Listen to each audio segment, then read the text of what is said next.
오늘 에돔의 길, 이스라엘의 길 이라는 제목으로 하나님 말씀 나누고자 합니다. 성경은 수천 년의 역사를 기록하고 있습니다. 그 복잡한 이야기들 속에는 처음부터 끝까지 흐르는 두 개의 뚜렷한 줄기가 있습니다. 마치 우리 대한민국의 강이 두 갈래로 두 갈래로다가 한 갈래로 오지만 우리나라는 한 갈래로 오다가 두 갈래로 나뉘어지는 어떤 길이 있는 것처럼 성경은 분명히 한 길에서 오다가 두 갈래의 길로 나뉘어집니다. 하나는 육체를 따라가는 길이고 다른 하나는 약속을 따라가는 길입니다. 오늘 우리가 읽은 창세기 25 장의 본문은 이 두 줄기에 대해서 말씀을 하고 있습니다. 굉장히 중요한 부분이에요. 리브가의 태중에 있었던 쌍둥이 에서와 야곱이 등장을 합니다. 하나님은 이를 두고 단순한 두 아이의 이야기가 아니라 '두 국민이 내 태중에 있구나.'라고 두 나라라고 이야기를 합니다. 저는 오늘 이 두 사람의 이야기를 통해서 성경 전체의 개념에서 조망을 하면서 오늘 우리가 앉아 있는 이 자리에서 우리가 어떤 믿음으로 무엇을 선택하며 어떤 자세로 살아가야 되는지를 우리가 발견을 하고 또 은혜 받아 결단하는 그런 시간이 되었으면 좋겠습니다. 일단 먼저 육체의 사람에서 그리고 약속의 사람 야곱에 대해서 좀 살펴보고자 합니다. 자, 두 사람의 시작을 좀 볼 필요가 있습니다. 형 에서는 육체의 사람을 대표하고 있습니다. 그리고 이 에서라고 하는 사람은 장남이에요. 장남이고 강력한 힘을 가지고 있는 사람입니다. 실제로 사냥을 잘해서 아버지 이삭이 에서를 굉장히 좋아하는 것을 우리가 알 수가 있죠.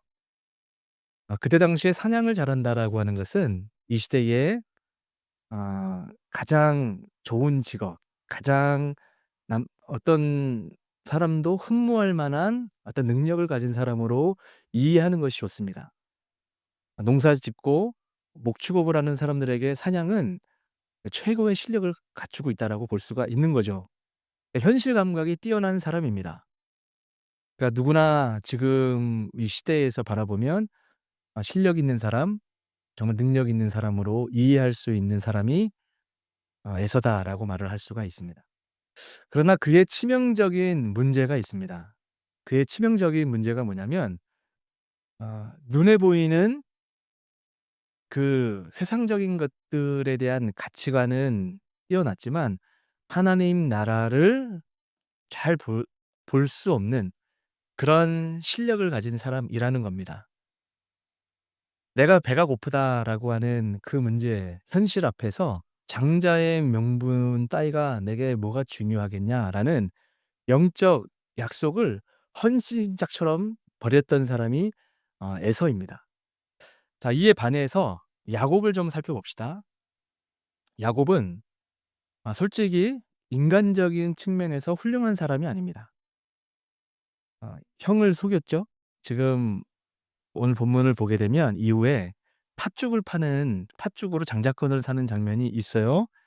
그리고 그 이후에도 야곱의 인생을 보게 되면 잘 속이는 사람이에요. 그렇죠. 속이는 사람. 욕심도 많습니다. 지고는 못 사는. 그렇죠. 어떻게든지 자기가 당한 거는 보복을 해야 되는 이런 성향을 가지고 있는 사람이 야곱입니다. 그런데 야곱에게는 에서가 가지고 있지 않은 한 가지가 있습니다. 그것이 뭐냐면 하나님의 축복을 향한 갈망을 가지고 있는 사람이었다라는 겁니다. 비록 방법은 틀렸고 또 세속적이었지만 그의 본능은 하나님의 복이 임하지 않으면 결코 '내가 성공할 수 없다. 살아갈 수 없다.'라는 것을 깨달았던 사람이 바로 야곱이었습니다. 사랑하는 성도 여러분, 여기서 우리는 한 가지를 발견해야 됩니다. 여기서 역사가 갈린다라는 겁니다. 한 사람은 눈앞에 팥죽을 선택하는 그 길이고 또 어떤 한 사람은 보이지 않는 약속을 붙잡은 사람이라라는 겁니다. 자, 이게 두 사람의 개인의 인생으로 끝나지 않습니다. 그들의 후손을 통해서 거대 민족의 역사로 확장되는 것을 볼 수가 있습니다. 자, 에서의 후손이 에돔입니다. 에돔. 이제 우리 성경을 읽어 나가고 있는데 곧 살펴보게 될 거예요. 에서의 후손은 에돔입니다. 성경 역사를 보게 되면 에돔은 어떤 민족인가? 굉장히 빠른 민족입니다. 그리고 왕도 먼저 세워졌고 군사력도 강해요. 요새 우리 한국의 군사력, 방위 산업이 전 세계를 강타하고 있대요. 요새 뉴스를 보신 분들은 알 거예요. 저는 요새 뉴스를 볼 때마다 우리 대한민국이 은근히 '야, 이렇게 자랑스러울 때가 있었는가?' 싶을 정도로 다른 거는 모르겠는데, 어 6.25를 지나 우리나라가 망한 나라 같았잖아요. 그런 나라가 하나님의 은혜로 말미암아 남북이 대치하다 보니까 방위 산업을 열심히 하지 않을 수가 없었던 거예요. 탱크를 만들고 무기를 만들고, 그것은 수출을 목적으로 방위 산업에 뛰어들었다기보다는 우리나라를 지키기 위해서, 살기 위해서 무기를 개발하고 만들었던 그 역사가 이제 거의 몇십 년이 지나고 70년 가까이 시간이 지난 거예요. 지나고 나니까 이제 1989년도인가 87년도에 냉전이 붕괴가 되잖아요. 유럽과 전 세계에 평화가 찾아왔습니다. 그러니까 독일 같은 나라도 전쟁할 이유가 없으니까 방위 산업의 이 규모를 줄이기 시작한 거예요. 탱크를 만들어도 쓸 데가 없으니까. 미사일을 만들어도, 총알을 만들어도 쏠 데가 없으니까. 쏘면 안 되니까. 그러다 보니 전 세계의 나라들이 방위 산업을 줄여갔다는 거예요. 그랬는데 요번에 이 우크라이나 러시아 전쟁을 통하여 전 세계가 뼈저리게 느낀 게 있다고 합니다.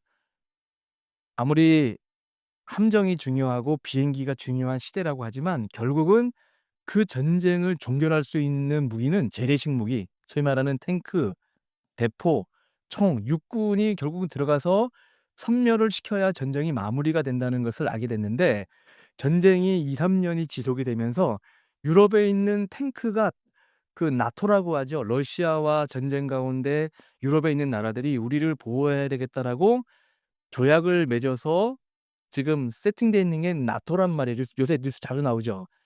이 나토에 가입돼 있는 나라들이 러시아와의 전쟁 가운데 우크라이나의 탱크와 모든 그 장비들을 몇 년간 계속 지원을 해 줬어요. 그 사이에 다 소진이 됐어요. 지금 전 유럽에 있는 탱크가 독일을 중심으로 프랑스, 또 어 영국을 다 통틀어도 몇백 대밖에 없대요. 실제로 그렇대요. 그러다 보니 지금 우리나라가 늘 생존을 위한 탱크를 만들고 재래식 무기를 만들었는데, 폴란드를 비롯해서 아랍에미리트, 이집트, 페루에 이르기까지 지금 몇십 년째 우리에게 무기 좀 팔아 달라고 이 주문이 쇄도를 하고 있는데 몇 년째 지금 완판이에요. 몇 조 원씩 계약을 맺고 지금 우리나라의 방위 산업으로 인한 우리나라 경제에 도움을 엄청나게 주고 있답니다. 반도체뿐만 아니라 방위 산업이 대단하다라는 거예요. 그래서 여기저기서 "K 방역을 배워야 된다. K 방산을 배워야 된다."라고 여기저기서 몰려오고 있는 이 시대인데, 제가 말씀을 준비하면서 요새 자주국방 얘기가 나오잖아요. 자주국방 이야기를 하는데 지금 우리나라 전 세계 이 군사 규모가 5 위로 올라섰습니다. 대단한 일이에요. 전쟁이 나도 우리나라 스스로를 지킬 수 있는 굉장한 힘을 갖추었다라는 것이 전문가들의 평가인데, 자, 에돔 얘기를 하려고 그러는 거예요. 에돔이라고 하는 나라가 그때 당시에 무기도 가장 빨리 만들고 왕도 먼저 세팅을 하고 군사력도 강하고 요새도 튼튼히 한 족속입니다. 근데 이 에돔 족속의 조상은 누구다? 에서란 말이에요, 에서. 자, 세상의 기준으로 보면 이 에돔은 성공한 민족입니다. 강력한 민족이라는 거죠. 그런데 성경은 끊임없이 에돔을 향해 뭐라고 이야기를 하는가? "내가 에돔을 무너뜨리리라."라고 말씀을 합니다. 아니 하나님, 사랑이 많으신 하나님, 좋으신 하나님이 왜 그 작은 에돔 같은 나라를 무너뜨리려고, 못 무너뜨려서 이렇게 안달이실까 싶은 생각이 드시죠? 그러나 그들에게는 가장 큰 문제가 있습니다. 성경적 측면에서 에돔의 문제는 하나님 없이 스스로 강성해지려 했다라는 거예요. 이게 에돔 족속의 가장 큰 문제입니다. 반대로 여러분, 야곱의 후손이 누구죠? 야곱의 이름 이스라엘이죠. 그쵸? 야곱은 이름도 야복강가 하나님과 결혼 이후에 이름도 이스라엘이라는 이름으로 바뀌게 되죠. 그리고 실제로 12 아들이 12 족속으로 나뉘어져서 이스라엘이라고 하는 민족을 이룹니다. 근데 이 이스라엘은 에돔 족속과 달라요. 이 족속의 특징은 늘 종살이하고 광야를 헤매이고 바벨론에 포로 잡혀 있고 "나 죽겠어요." 이렇게 우는 소리만 하는 족속이 이스라엘 백성이에요. 근데 놀라운 차이가 있어요. 하나님은 에돔은 내버려 두시는데 이스라엘은 내버려 두지 않습니다. 간섭하시고 사망의 음침한 골짜기 고집스러운 길로 가게 되면 끝까지 때리셔서 몰아서 하나님의 품 안에 머물게 한 족속이 이스라엘이었다는 거예요. 끝까지 쫓아가셔서 거룩한 백성을 만들었다라고 하는 존재가 이스라엘 백성이었다라는 것을 성경이 우리에게 가르쳐 주고 있습니다. 이게 바로 언약이라는 거예요. 언약이 뭐죠? 내가 하나님을 붙잡으면, 내 힘이 빠지면 손을 놓을 수밖에 없지만 또 쌍방에 잡는 것도 아니에요. 마치 어떤 신학적 오류를 가지고 있는 어떤 교파가 신인 협력서를 주장을 해요. 하나님도 내 손 잡아 줘야 되고 나도 하나님 손을 붙잡고 나도 안 놔야 서로 맞잡아서 이 손이 떨어지지 않아서 구원의 완성이, 성화의 완성이, 우리 삶의 성공이 완성된다라는 식으로 가르쳐요. 근데 여기에는 굉장히 오류가 있습니다. 언약을 말할 때는, 성경에서 말하는 언약을 말할 때는 하나님의 주권적인 선택, 그 사랑 안에서 시작된 것이 약속, 선택, 언약이라고 말을 한단 말이에요. 우리는 잘 살고 싶죠. 하나님 뜻 가운데 살아가기 원해요. 그러나 연약해서, 부족해서 주님을 선택하지 못하고 순종하지 못하여 곁길로 간단 말이죠. 그럴 때에 "너 몇 번 내가 언제까지 너를 참으리야." 하면서 "너 이제 혼 좀 나야겠다."라는 식의, 하나님을 그런 식으로 인식하는 것은 잘못된 오해입니다.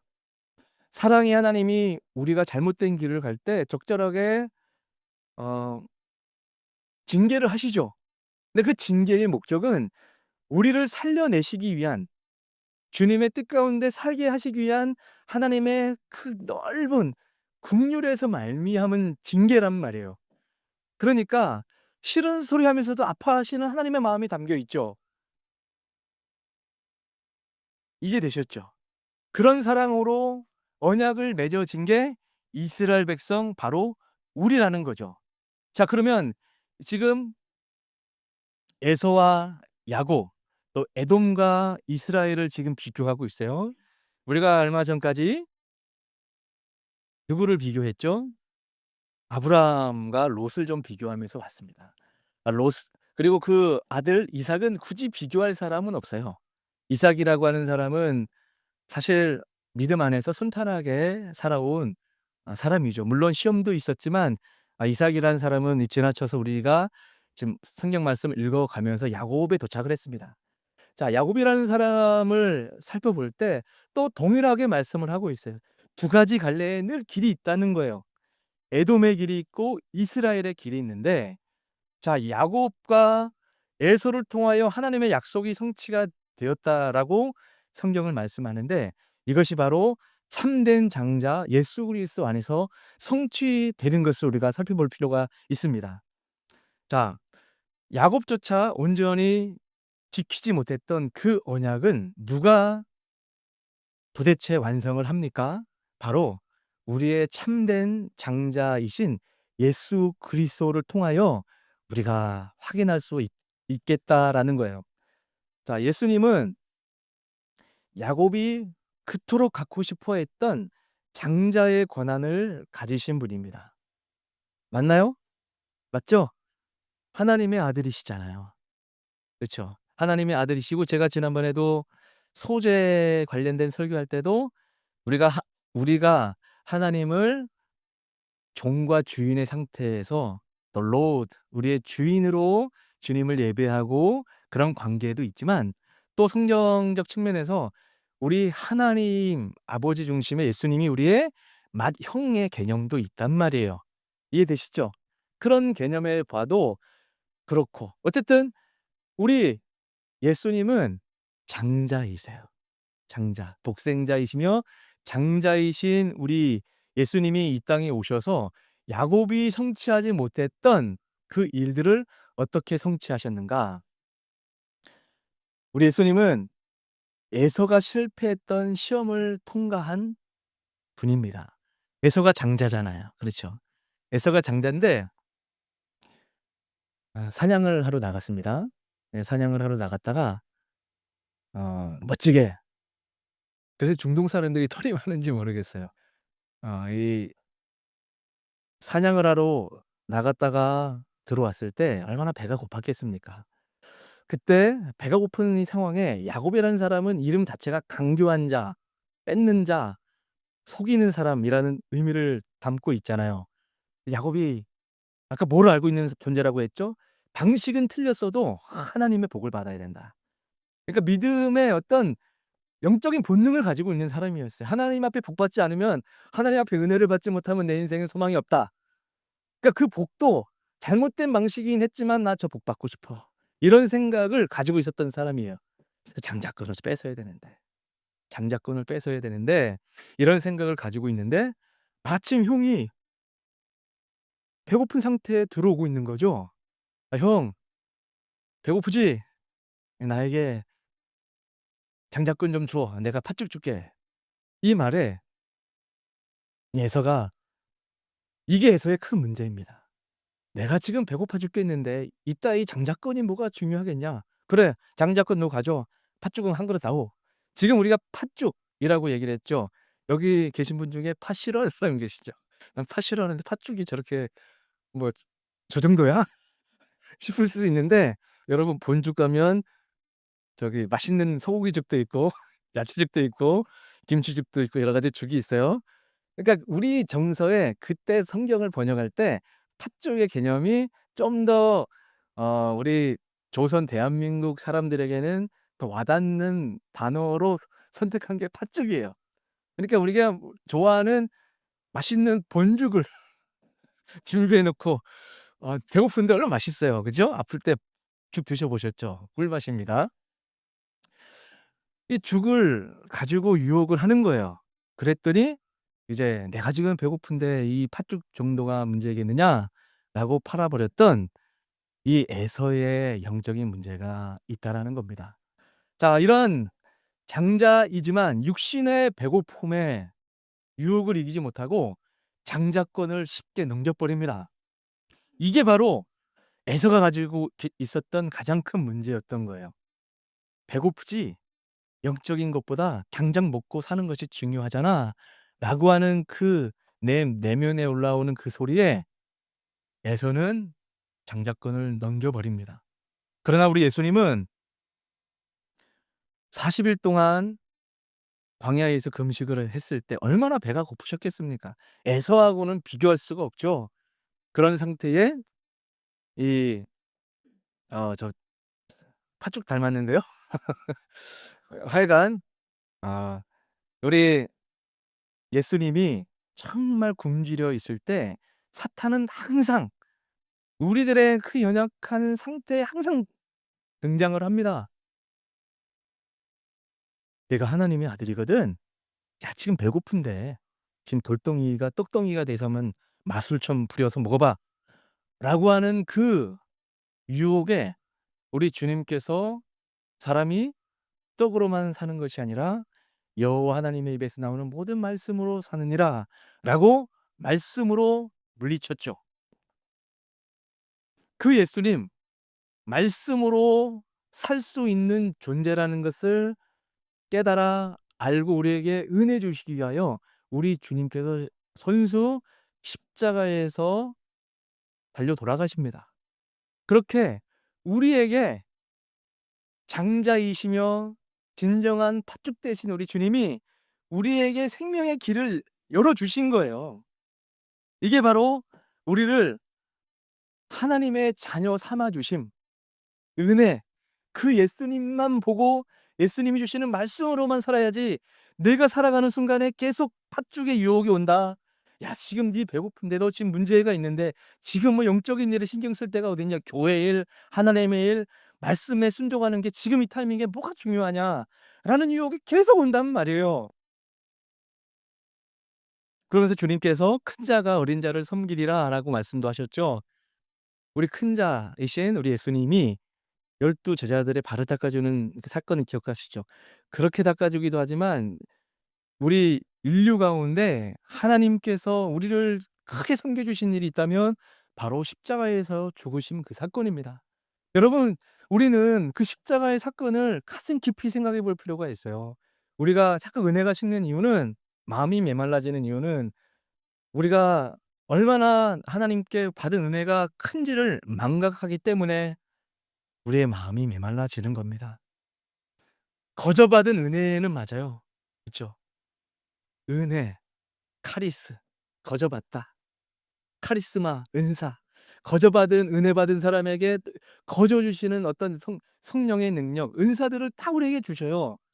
이게 하나님의 사람은 교회 생활을 하고 신앙 생활을 할 때 하나님이 주시는 은혜 받아 주님이 주시는 은사를 장착하여 교회를 섬기며 하나님의 능력이 드러나게끔 하는 게 교회 생활, 신앙 생활, 역동적인 우리의 삶이라고 성경은 지정해 주고 있는데, 하나님의 은혜를 망각하고 하나님의 은혜를 사모하지 않다 보니까 세상적인 것들에 자꾸 욕심을 갖고 쳐다보고 있다 보니까 팥죽의 유혹이 오는 거예요. 사랑하는 성도 여러분, 이제 우리는 거대한 어떤 지도의 끝에 있다라고 생각을 합니다. 우리는 이미 영적인 새 이스라엘이에요. 믿습니까? 우리는 예수 안에서 영적인 새 이스라엘이 되었어요. 근데 한번 우리 그러나 한번 돌아봅시다. 우리가 에서보다 도덕적으로 더 훌륭해서 이 자리에 앉아 있습니까? 정말 우리 진지하게 생각해 보셔야 돼요. 에서 특별하게 잘못된 거 발견하기 어려워요. 인간적인 측면에서 봤을 때 에서가 뭘 잘못했어요? 장자이고 이삭도 좋아했잖아요. 남자답고 능력도 있고 힘 있고 아버지가 원하면 "야 내가 지금 너 축도해 주고 장자권 축복해 주고 내가 죽으려고 하니까 요리 좀 해 와." 그 말에 또 순종도 할 줄 아는 효자예요 어떻게 보면. 아버지의 그 본질, 엄마의 그 마음을 깊이 이해하지 못했지만 그래도 에서를 봤을 때 영적으로 깊은 시각으로 쳐다보지 않으면 에서의 잘못을 쉽게 찾기 어렵습니다. 그렇지 않아요? 그리고 형한 동생한테 뒤통수 맞고 장자권 받으려고 "아버지 축도해 주세요." 했더니 "넌 누구냐?" "장자 에서입니다." 이거 어떡하냐? 방금 내가 너인 줄 알고 야곱에게 파축도했다." 그랬을 때 엉엉 울면서 "저도 축복해 주세요." 하는 이 장면이 우리의 모습과 다르지 않잖아요.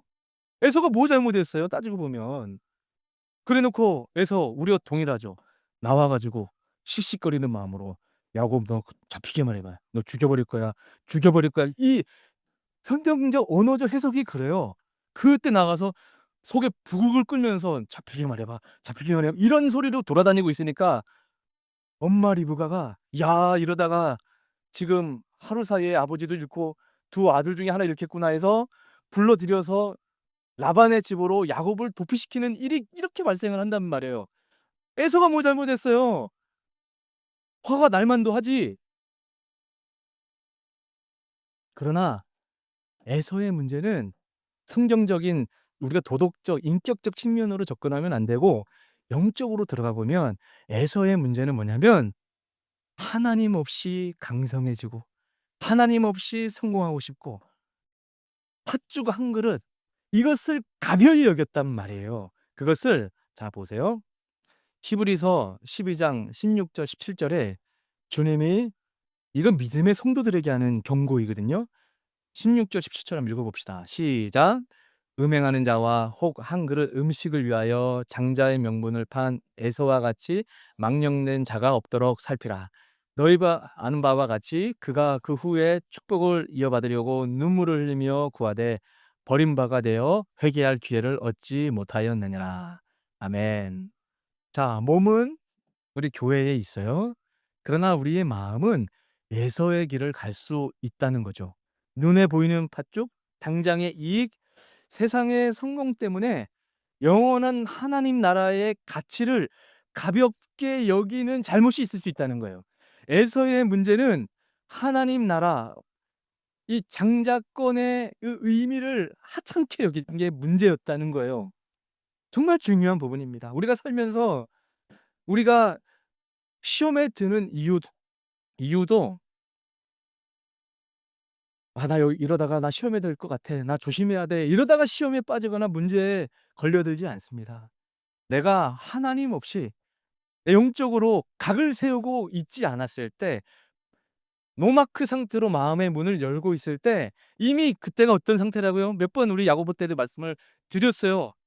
이미 시험에 들기 직전, 빠지기 직전이에요. 이제 사탄이 와서 살짝 팥죽을 던져주면 덜썩 잡아버릴 수밖에 없는 상태에 놓여 있는 사람이 에서의 상태인데, 영적인 일을 가벼이 여기는 상태입니다.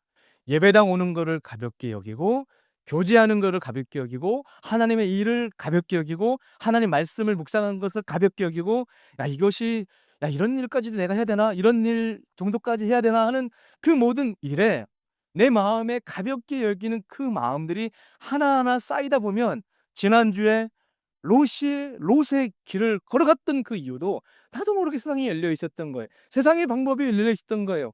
그러다 보니 팥죽 한 그릇의 유혹에 덜컥 잡아버렸던 그것이 장자권을 뺏겨버렸다라는 겁니다.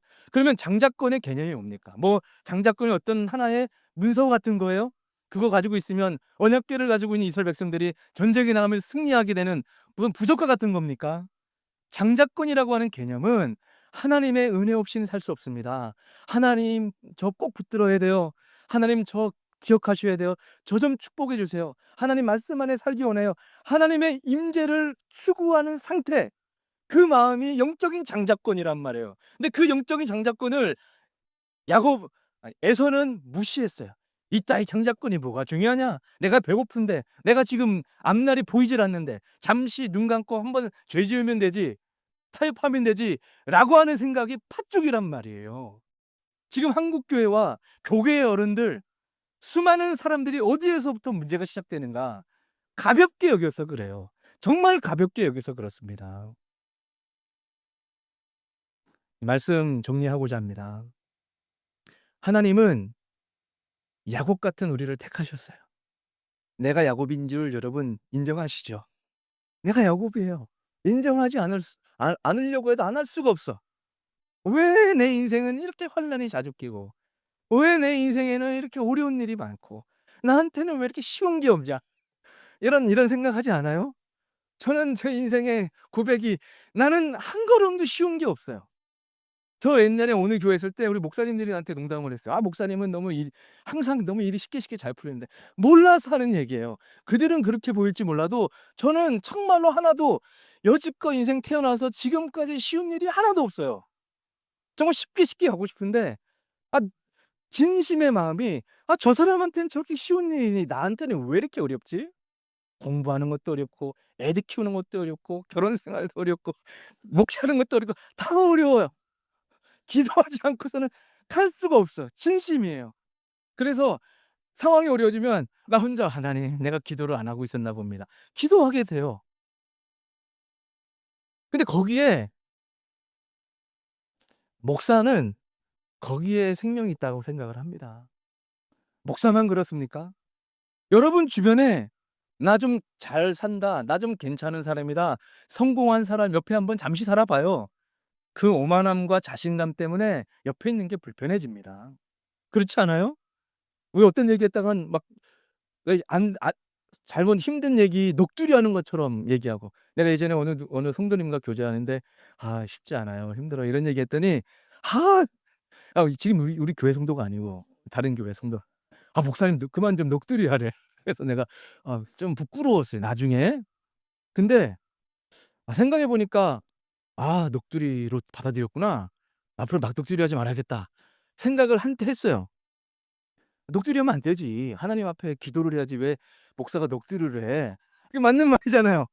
근데 또 가만히 생각해 보니까 넋두리 할 수밖에 없는 인생이야.